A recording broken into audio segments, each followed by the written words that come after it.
ज्ञानी के संग ज्ञान बढ़े। जय हो जय हो। काम बढ़े तिरिया संग किन्हो।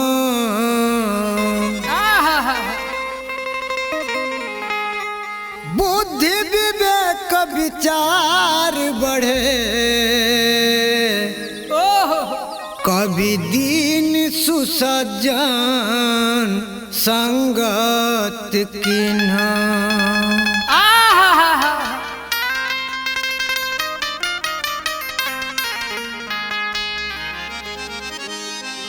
कहीं देखुआ साधु नैया बिचे नदिया डूबल जा।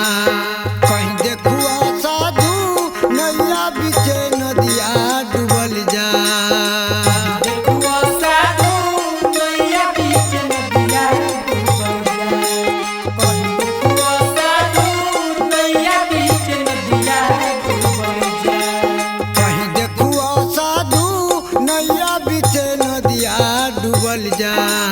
कहीं देखुआ साधु नैया बीचे नदिया डूबल जा।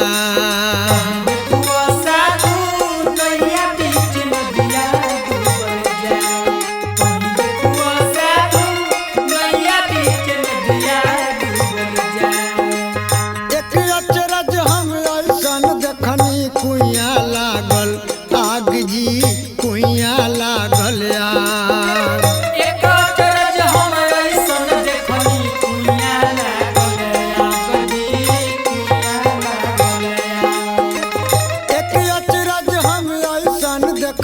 कुइया लागल आग जी कुइया लागल आग। एक अचरज हम ऐसन देखनी कुइया लागल आग जी कुइया लागल आग। पानी की जड़ सब जड़ गइले मछरी गावे मलार। कहीं देखुआ साधु नैया बीचे नदिया डूबल जा। कहीं देखुआ साधु नैया बीचे नदिया डूबल जा।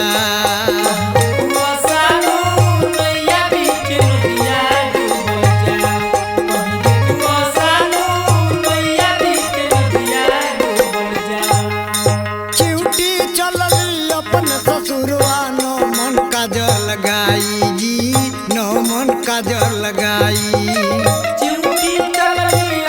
ससुरवा नो मन काजर लगाई जी नो मन काजर लगाई। चिउटी चलली अपन ससुरवा नो मन काजर लगाई जी नो मन काजर लगाई।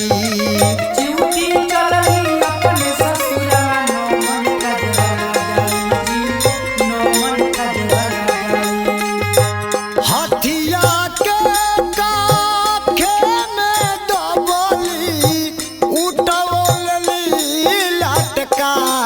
कहीं देखुआ साधु नैया बीचे नदिया डूबल जा। कहीं देखुआ साधु नैया बीचे नदिया डूबल जा।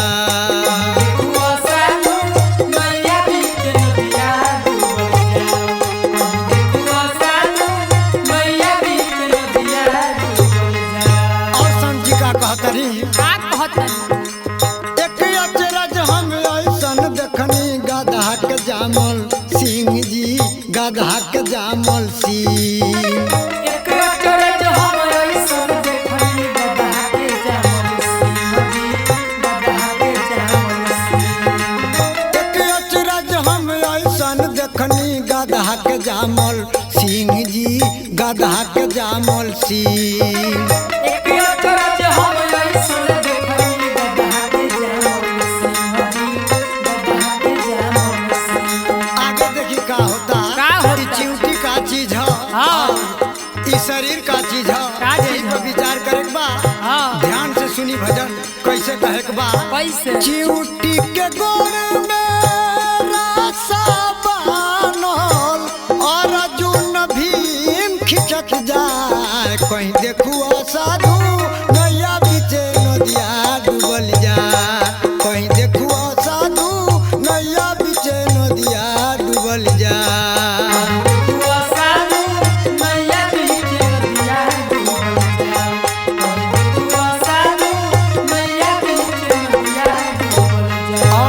का भाव लागल बा एक अचरज हम ऐसन देखनी बंदर दूहत गाय जी बंदर दूहत गाय एक अचरज हम